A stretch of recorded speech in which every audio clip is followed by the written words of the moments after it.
Vamos a Romanos 3, 23.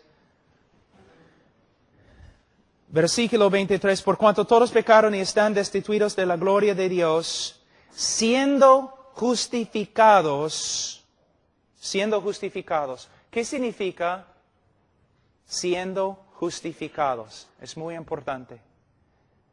Muchas personas a veces piensan, bueno, ser justificado significa que Dios nos ha perdonado. No. La Iglesia Católica dice que la doctrina de la justificación significa que Dios nos da gracia por medio de los sacramentos. Dios nos da gracia y por medio de la gracia podemos vivir una vida santa ante Él y por medio de la vida santa y las buenas obras Dios nos salva. No. La justificación en las Escrituras es una declaración legal. Es muy importante. La justificación es una declaración legal. El momento que una persona cree en Jesucristo, Dios legalmente lo declara justo ante Él.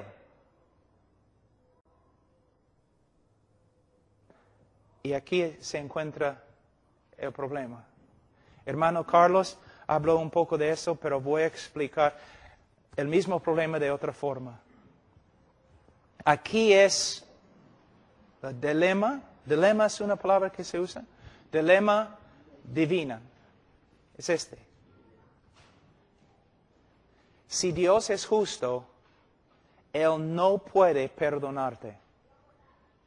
Si Dios es justo, Él no puede perdonarte.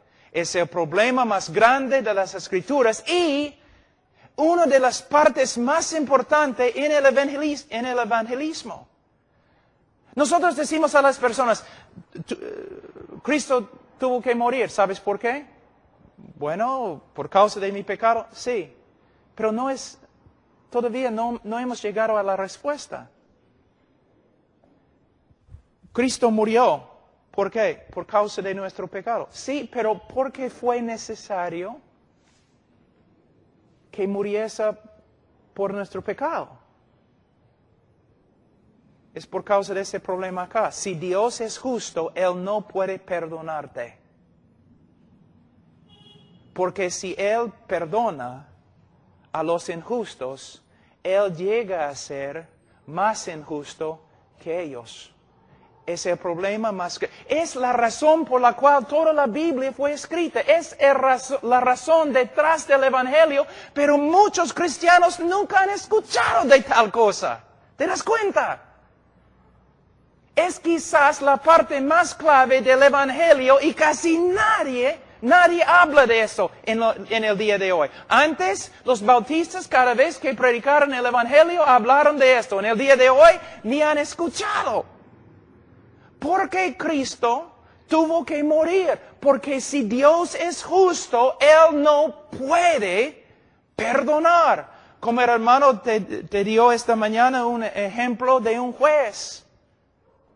Un juez, no, una persona mata a toda tu familia, tú capturas la persona, llevas la persona a la policía lleva la persona, el criminal, al juez, y el juez mira y dice, ¿sabe qué? Yo soy un juez de amor, por eso te perdono. Tú vas a gritar, no, yo demando justicia. Tú vas a escribir los periódicos diciendo, mira, hay un juez que es peor que los asesinos que él perdona. ¿Te das cuenta? Un juez tiene que hacer justicia. Si Dios es el juez de toda la tierra y nosotros somos corruptos y viles, si hemos quebrantado cada ley que Dios ha dado, Él no puede perdonarnos. Hay una cosa que se llama justicia y la justicia tiene que satisfacerse. ¿Te das cuenta? Tiene que ser satisfecha. Ahora, pero ustedes tienen que entender algo muy importante. Había una película, Los Crónicos de Narnia, el león, ropero y la Bueno, en Aslan, el león representa a Jesús. Y en la película, él tiene que morir por Edmund, que es un traidor. Y él dice algo en la película que no es correcto. Él dice, no podemos simplemente perdonar a Edmund o salvar a Edmund de la bruja que le había capturado, porque hay una ley que aún yo tengo que obedecer. Lo que él está diciendo es que hay una ley de justicia. Edmund, el chico, ha pecado. Yo no puedo simplemente recibirlo de nuevo. Hay una ley de justicia que tengo que satisfacer antes que yo pueda recibirlo de nuevo. Pero en la película es herejía. ¿Por qué?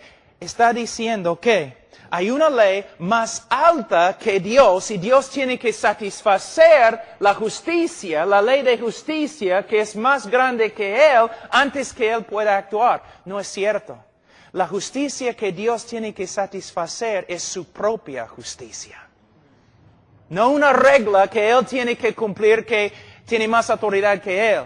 Dios no puede ser inconsistente.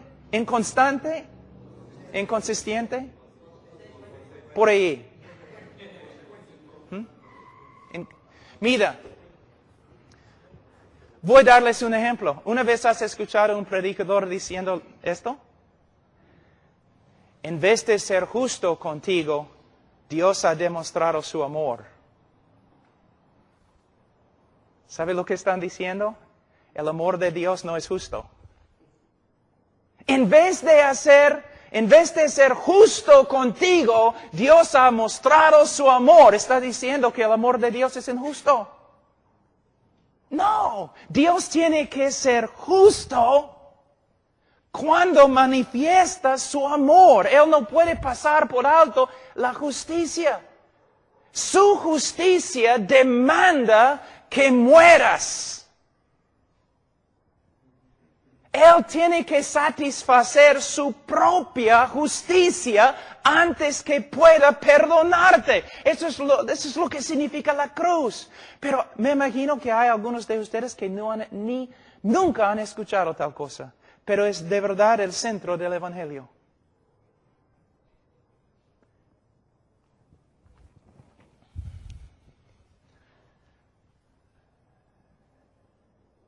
Alguien tiene que morir. Dios es justo. Pero también un ratito vamos a hablar de otra cosa.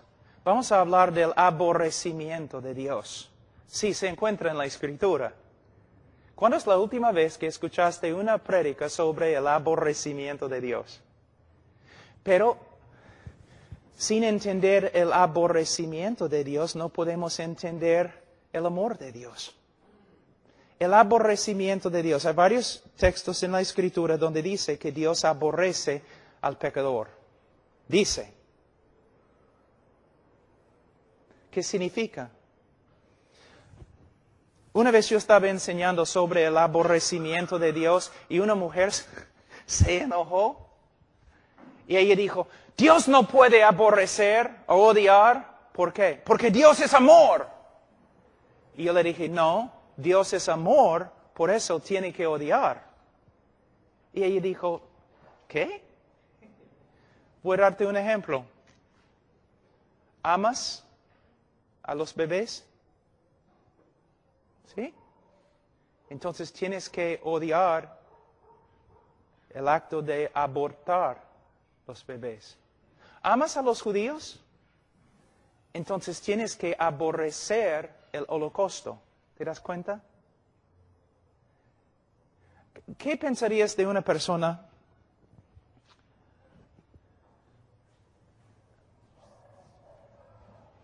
que tú estás leyendo el periódico, ¿ya? Y hay un hombre que ha violado como 15 niños. Y tú dices, caramba. Y tú muestras a uno, mira lo que ha pasado. Este hombre ha torturado y violado 15 niños, pequeños chibolos, así. Y el hombre dice, bueno, no sé, yo soy más o menos neutral. ¿Qué vas a pensar? ¿Vas a pensar que es un hombre moral? No. Un hombre moral cuando lee en el periódico que otro hombre ha violado 15 niños, el hombre si es moral, ¿qué va a hacer? Va a enojarse, ¿no es cierto? Va a enojarse. A veces yo escucho a los predicadores dicen, Dios no es un Dios enojado. ¿De verdad? ¿Qué dice el libro de Salmos?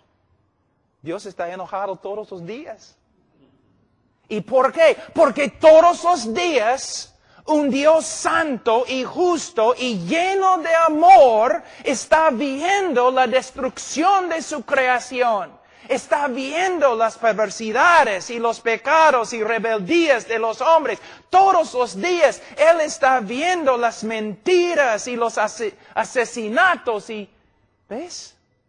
Si Él es santo, si Él es justo, Él no puede ser neutral con respecto al pecado o al pecador. Él viene, Él dice, con venganza y ira. El enojo, el aborrecimiento de Dios. Cuando Dios dice que un pecador es una abominación, ¿qué piensas? ¿Qué está diciendo? ¿Que es una abominación para la creación? No, para Dios es una abominación. Dios abomina a esta persona. Él aborrece a esta persona. Entonces, si todos los hombres han pecado, y todos los hombres están bajo la ira de Dios, si Dios aborrece a todos los que hacen la iniquidad, entonces, ¿cómo puede Dios amar al hombre? Es una buena pregunta. Vamos a usar este hermano. Vamos a decir que Él representa a nosotros nuestro pecado, nuestras abominaciones y todo lo demás. Y aquí tenemos un Dios santo y justo. Un pecador tan vil puede motivar a un Dios santo para que le ame. ¿Cómo va a reaccionar un Dios santo al pecado del hombre? Cuando a través de toda la Escritura podemos ver Dios diciendo, por causa de su pecado les voy a condenar, por causa de sus pecados les voy a juzgar, por causa de sus pecados les voy a destruir. Entonces el hombre pecador no puede motivar el amor de Dios. Dios no ama por causa del hombre. Él no ama por causa del valor del hombre. Dios ama solamente porque Dios es amor.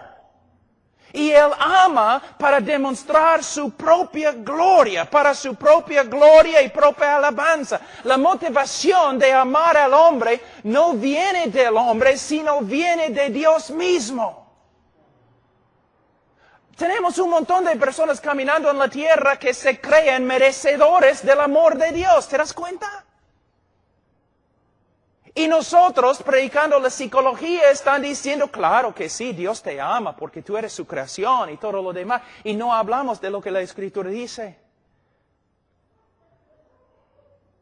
La Biblia dice, hermanos, que el hombre es pecador. ¿Cuántas veces pecaron Adán y Eva antes que fueran echados fuera de la presencia de Dios? Una sola vez. Por medio de un solo pecado, Dios hundió toda la creación en condenación. Tú has pecado muchas más veces que Adán y Eva.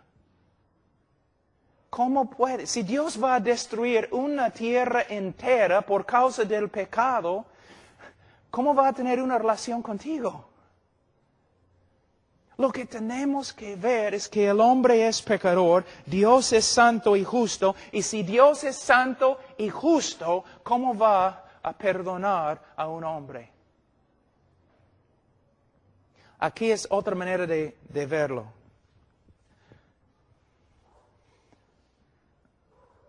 A través de las Escrituras escuchamos siempre acerca de la palabra longanimidad. de Dios, que Él tiene la capacidad de sufrir nuestro pecado mucho tiempo. Así es como es. Dios en su justicia, en su santidad, mira al hombre. Y la única reacción que Él puede tener es aborrecimiento y odio y enojo y ira. Pero por causa de su propia naturaleza y para su propia gloria, Dios puede actuar a favor de los objetos de su odio. Es como si, vamos a decir, la misericordia de Dios con una mano está restringiendo la ira de Dios y con otra mano está obrando para la salvación del hombre. Pero no por causa del hombre, sino a pesar del hombre. Pero un día la misericordia de Dios se va a retirar. Y lo único que va a quedar es la perfecta justicia de Dios contra el pecado del hombre. Lo que quiero que ustedes vean es que Dios actúa para salvar al hombre, no por causa del hombre, tampoco por causa del valor del hombre, sino por causa de su propio carácter. Él es amor. A veces, una vez yo estaba predicando y antes de predicar una mujer subió a la plataforma y ella cantó una canción. No entiendo por qué Dios me ama. Y dice, yo tengo la respuesta. Él te amó porque Él es amor y no tenía nada que ver contigo. No, ¿qué vio Dios en mí? Absolutamente nada. Solo pecado, rebeldía, aborrecimiento, perversidad. ¿Debo seguir? O la canción, no entiendo por qué Dios, ¿cómo se dice en castellano? Dios nunca dejó de confiar en mí. Él nunca confió en ti. Él confió en sí mismo y su poder de cambiarte. Dios, sí, cuando vemos cuán horrible es el hombre, cuando el hombre llega a ser menos y menos y menos y menos, Dios llega a ser más y más y más y más. Cuando predicamos que el hombre es el centro del universo y Dios no va a estar feliz a menos que el hombre se salve, entonces el hombre es grande, Dios es pequeño. Cuando predicamos a los pecadores, pecador, eres pecador. Mereces el juicio de Dios. Mereces la ira de Dios. Pero Dios, en su amor, no un amor que tú has sacado de Él. No un amor por causa de ti o por causa de tu valor o por causa de tus atributos. No, un amor que proviene de Dios mismo. Entonces podemos empezar a ver cuán grande es el amor de Dios. Les voy a dar un ejemplo. No siempre, pero a veces es así. Mira, cuando un drogadicto, prostituta así, se convierte de verdad, ¿qué pasa? Muchas veces tiene un amor, pero cuando se convierte de verdad, porque muchos se dicen convertidos y no lo son. Pero cuando un drogadicto, un hombre que abajo, en un hueco y se convierte, muchas veces tiene un aprecio para la salvación de Dios, porque tiene una idea cómo era antes de su conversión. Pero lo que necesitamos comunicar a todo el mundo es que todo el mundo es igualito a drogadicto en el hueco, sino peor. Mi hijo tiene 6 años. Lo amo. Es aborrecedor de Dios. Mi hija tiene 2 meses, aborrecedora de Dios. Mi hijo de 3 años, aborrecedor de Dios. Tú dices, no, Jesús dijo que los niños vengan a Él. No es lo que significa el texto, hermano, por favor. La Biblia dice que mis hijos fueron nacidos en pecado, con corazones corruptos, muertos en su pecado. Los amo, de verdad, pero no puedo negar la realidad bíblica. Si Dios no hace una obra sobrenatural en el corazón de mis hijos, van a entrar en el infierno. Y cuando entran en el infierno, en el día de juicio, mi esposa y yo vamos a ponernos de pie, vamos a levantar la mano y vamos a decir, Dios fue justo con nuestros hijos. ¿De verdad?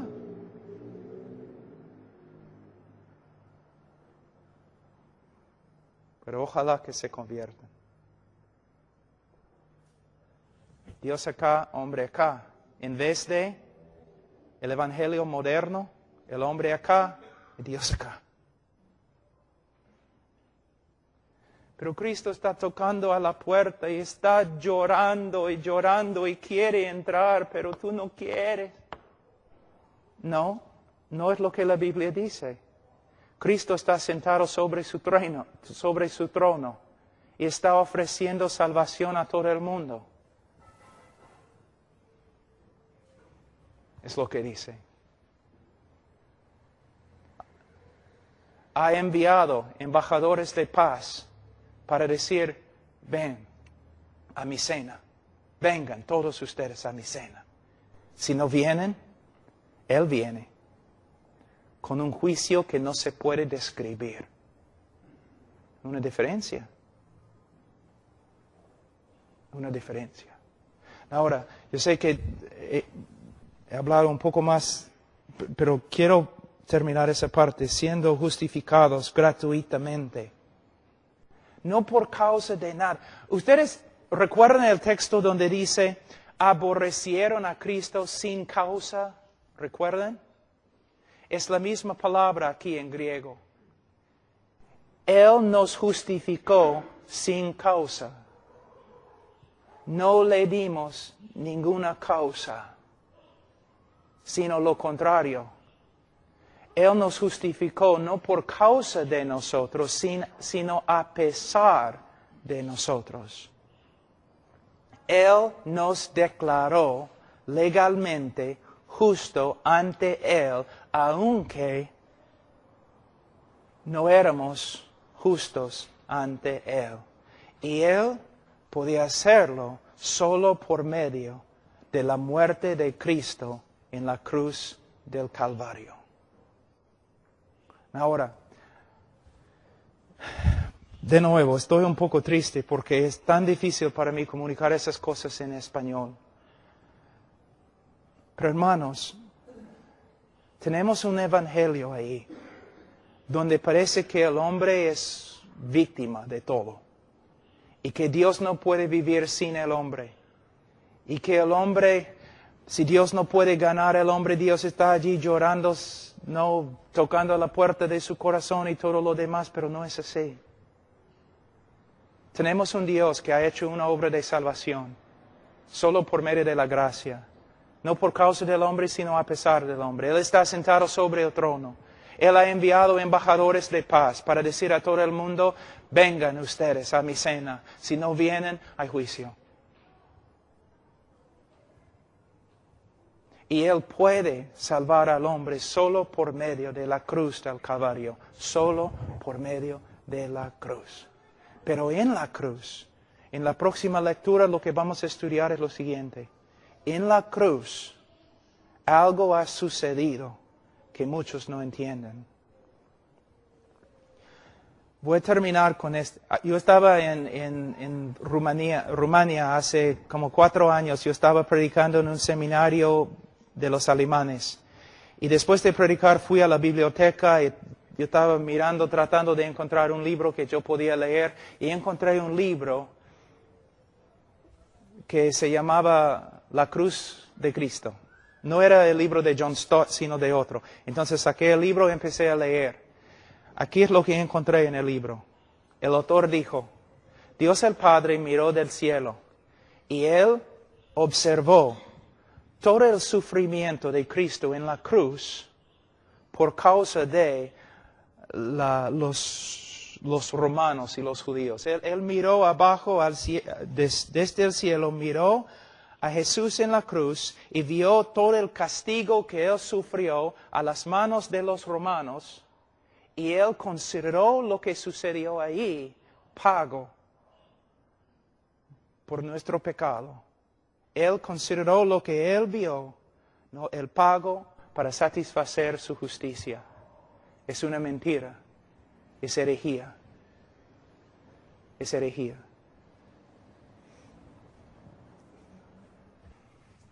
Vamos primero a...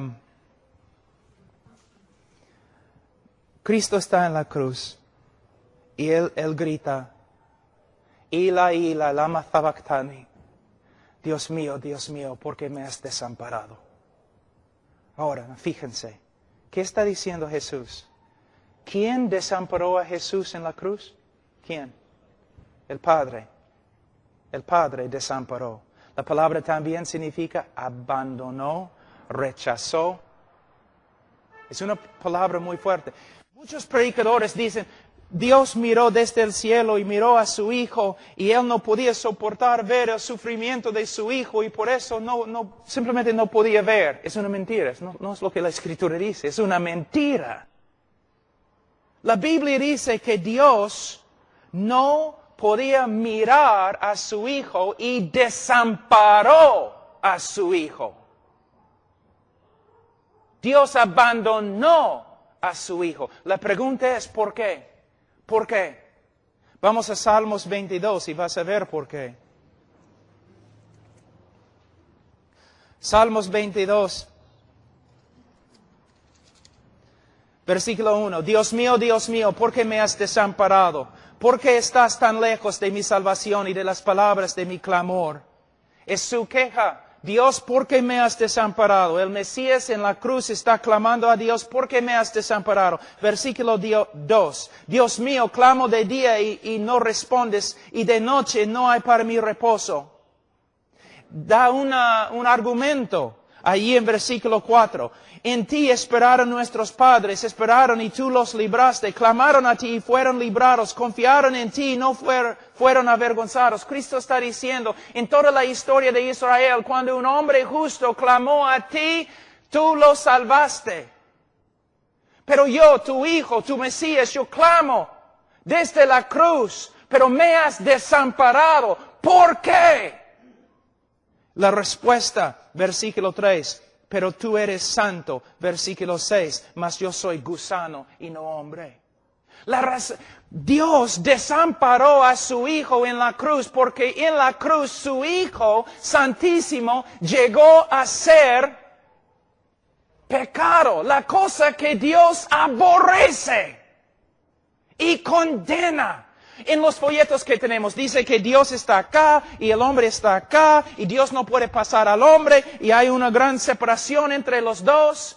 Para cerrar la separación, alguien tenía que morir fuera de la presencia favorable de Dios. Alguien tenía que morir condenado de Dios. Desde el comienzo de la creación y antes de la creación, Dios el Padre, Dios el Hijo, Dios el Espíritu Santo existieron en un compañerismo absolutamente perfecto y lleno de gozo.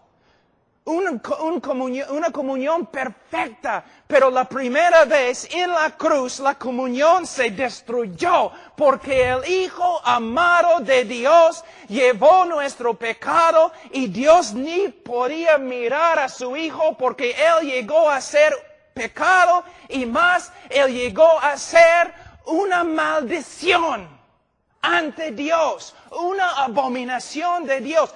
Tú eres una abominación ante Dios, antes de tu conversión eres una abominación ante Dios. Para salvarte alguien tenía que morir en tu lugar como una abominación, una maldición, Cristo, cuando llevó nuestro pecado, su comunión con Dios fue destruida. ¿Por qué? Él había llegado a ser pecado y Dios ni puede mirar el pecado. Él llegó a ser una maldición. Mira en Gálatas capítulo 3, muy rápido. En Gálatas capítulo 3,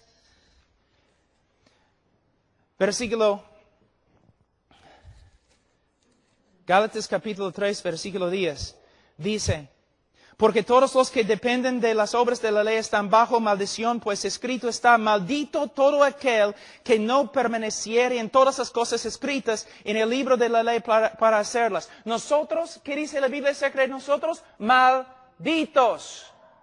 Malditos ante Dios por causa de nuestro pecado. Pero ¿qué pasa? Versículo 13. Cristo nos redimió de la maldición de la ley, hecho por nosotros maldición.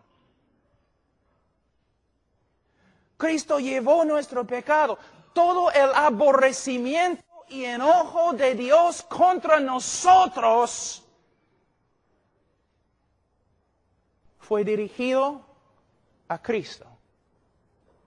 Como la serpiente en el desierto, como el cabrío.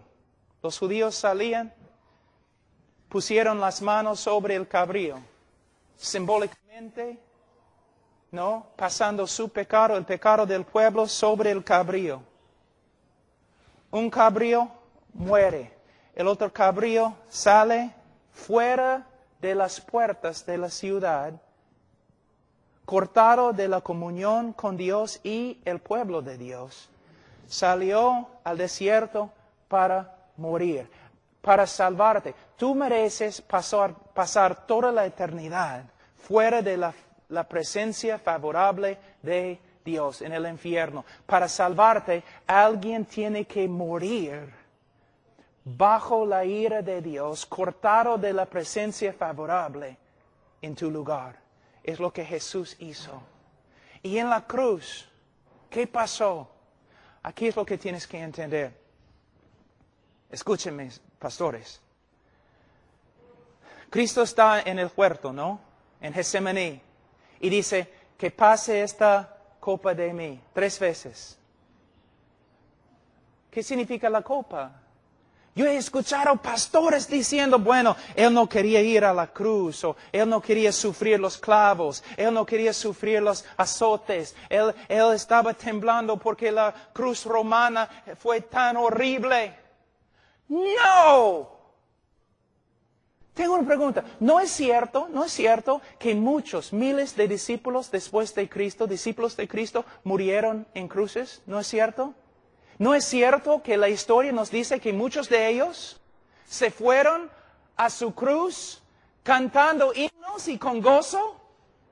¿Vas a decirme que los discípulos de Cristo tienen más coraje que Cristo mismo? ¿Que los discípulos de Cristo pueden sufrir los látigos romanos? Y los discípulos de Cristo pueden morir en la cruz cantando himnos, pero el capitán de nuestra salvación está en un huerto escondiéndose, orando con angustia, que pase esta copa de mí. ¿Tú de verdad crees que Cristo tenía miedo de una cruz? ¿De clavos? Pero es lo que predicamos, ¿no? Es un evangelio romántico, como los católicos. Cristo el mártir. Cristo no tenía miedo de los romanos, ni del látigo, ni de la corona. Estudia la Biblia con una concordancia, busca la palabra copa. Voy a resumir todo lo que los profetas dicen acerca de la copa de Jehová. Jehová básicamente diciendo, por causa de la iniquidad de las naciones, por causa de su rebeldía, yo voy a darles la copa de mi ira. Ellos van a tomar la copa y van a morir. Y en la cruz, Cristo no tenía miedo de clavos.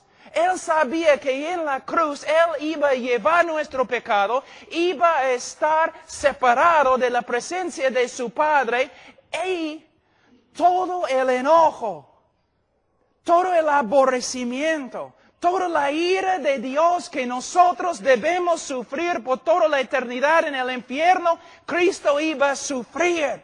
¿No has leído? Mas quiso quebrantarlo, Jehová quiso quebrantarlo. Alguien tenía que morir aplastado, quebrantado bajo la ira de Dios, separado de la presencia favorable de Dios. Allí es el Evangelio, allí se encuentra el poder de la cruz. En la cruz Dios quebrantó, derramó su ira sobre su propio Hijo para salvarte a ti de su ira. Alguien tenía que morir así. La historia de Abraham y Isaac. Tú has predicado acerca de esa historia miles de veces, pero ¿has entendido la historia? Su único hijo, el Espíritu Santo dice. Abraham tenía que llevar su único hijo y sacrificarlo. Y Abraham tiene el cuchillo y se rinde. Va a matar a su hijo. Pero mientras está bajando la mano, Dios, ¿no? Le restringe. Agarra. No. Y tú dices, ay, qué bonito la historia. No, terminó bonito. No terminó. Fue la intermisión. ¿Intermisión? La parte intermedio, nada más. Porque miles de años después, Dios agarró el cuchillo, puso su mano sobre la cabeza de su único Hijo Jesucristo y lo mató. ¿Una vez has predicado eso?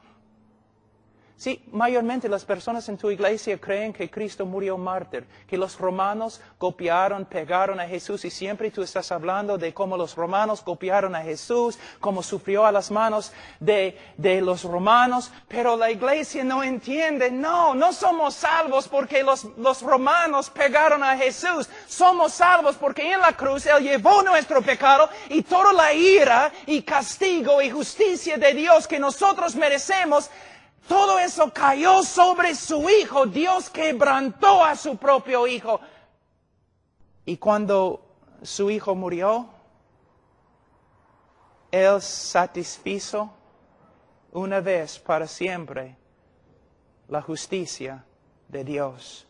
Y ahora Dios puede justificar el pecador y a la vez ser justo, porque Él satisfizo su justicia en la cruz del Calvario. El problema resuelto. Y la mayoría de los cristianos en Perú nunca han escuchado tal cosa.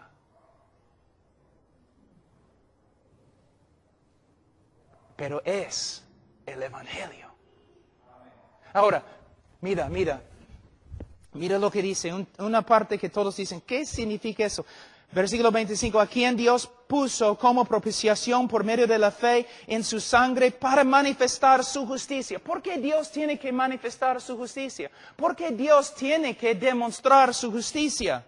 A causa de haber pasado por alto en su paciencia los pecados pasados, con la mira de manifestar en este tiempo la justicia, su justicia, a fin de que Él sea el justo y el que justifica al que es de la fe de Jesús. Ahora, esta parte es tan importante. En un sentido, la cruz justifica al pecador, ¿no es cierto? Por medio de la cruz, el pecador se justifica, ¿claro? Pero los teólogos también dicen, por medio de la cruz, Dios se justifica. Pero usando la palabra de otra forma, por medio de la cruz, Dios se vindicó. ¿Cómo? Hay un problema en la historia. Hay un problema aquí en Perú, ¿no es cierto? Mira, ¿cómo es el problema? Yo les voy a mostrar. ¿Cuál es la queja aquí en Perú y también en los Estados Unidos? En todo el mundo. Los sabios siempre han escrito libros sobre esto. Hay tanta maldad en el mundo y Dios no hace nada. ¿No es cierto? Ok, vamos a hablar de una cosa parecida. Voy a ser el diablo un tiempo. ¿Ok? El diablo peca contra Dios, ¿no es cierto? Se rebeló contra Dios. ¿Y qué pasó? Yo te digo lo que pasó. Justicia perfecta. Él fue condenado. Y todo el cielo no tenía ningún problema. Nadie en el cielo tenía un problema. ¿Por qué? El hombre, esta criatura pecó contra Dios. Dios hizo justicia perfecta contra él. No hay ningún problema. Está bien. Es como debe ser. Pero vamos a la tierra. Adán peca contra Dios. Y Dios muestra misericordia. No muestra justicia. Tú dices, pero no, la caída de toda la creación. ¿Cómo puedes decir, Pablo, que no había justicia? No había perfecta justicia. Adán debería haber muerto sin posibilidades de salvación. ¿Satanás tiene posibilidades de salvación? ¿Cristo murió por Satanás? Perfecta justicia. Cuando Satanás cayó, cuando pecó, perfecta justicia fue hecha. Y todos glorificaron a Dios. Pero cuando Adán cayó, hay problemas. Aún el diluvio. Tú dices, ¿hay justicia? Noé debería haber muerto. Era pecador también.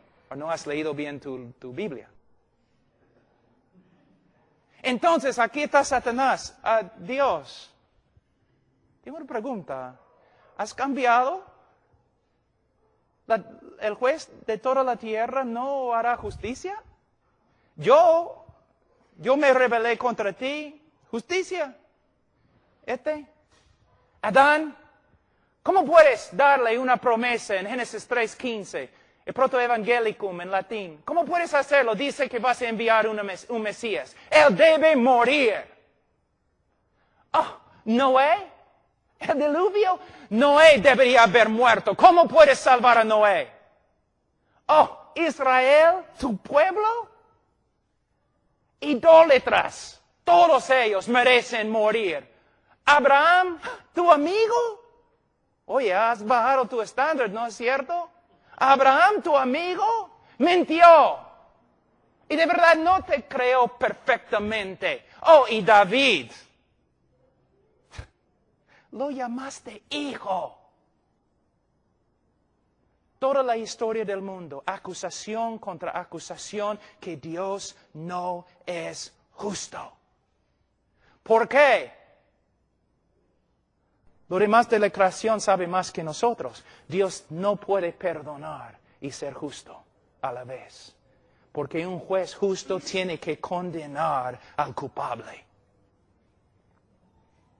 Pero hace 2000 años, Satanás llegó y dijo, ¿cómo puedes hacer una promesa de salvación a Adán? ¿Cómo puedes salvar a Noé? ¿Cómo puedes ser amigo con Abraham? ¿Cómo puedes llamar a David tu hijo? Y Dios respondió, yo puedo salvar a Adán. Y yo puedo salvar a Noé. Y yo puedo perdonar a Abraham. Y yo puedo hacer de David un hijo. Porque mi hijo ha muerto por todos ellos. Una vez para siempre Dios cerró la boca de todas las acusaciones contra él. Y él ahora puede justificar al impío. Él puede justificar el que ha violado toda su ley, porque en la cruz su hijo murió por los pecadores y satisfizo la justicia contra ellos. Entonces ahora Dios es justo porque Cristo murió por los pecadores y puede justificarlos. ¿Entienden? ¿Pueden ver? La cruz no es una historia de un mártir. El dolor de la cruz no es lo que los romanos hicieron a Jesús. El dolor de la cruz es que el Padre desamparó a su propio Hijo y lo quebrantó bajo su propia ira. Y cuando lo hizo, satisfizo una vez para siempre la justicia. Eso es lo que significa el Evangelio. Esto. ¿Ves? Entonces, ¿recuerdan ustedes lo que dije? Vamos a pasar toda la eternidad tratando de entender lo que Dios ha hecho por nosotros en Cristo. Tú pensaste, ¿no? Yo entiendo el Evangelio. ¿Por qué van a predicar sobre el Evangelio? Nadie en este auditorio, incluso yo, entiende el Evangelio. Y es la tarea. Pero muchos de ustedes, ya, yo entendí eso, ya es en ese folleto, ya es el Evangelio, ya está bien, no necesito estudiar más. No.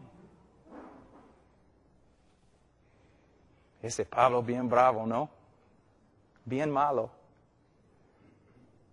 Es que amo el Evangelio.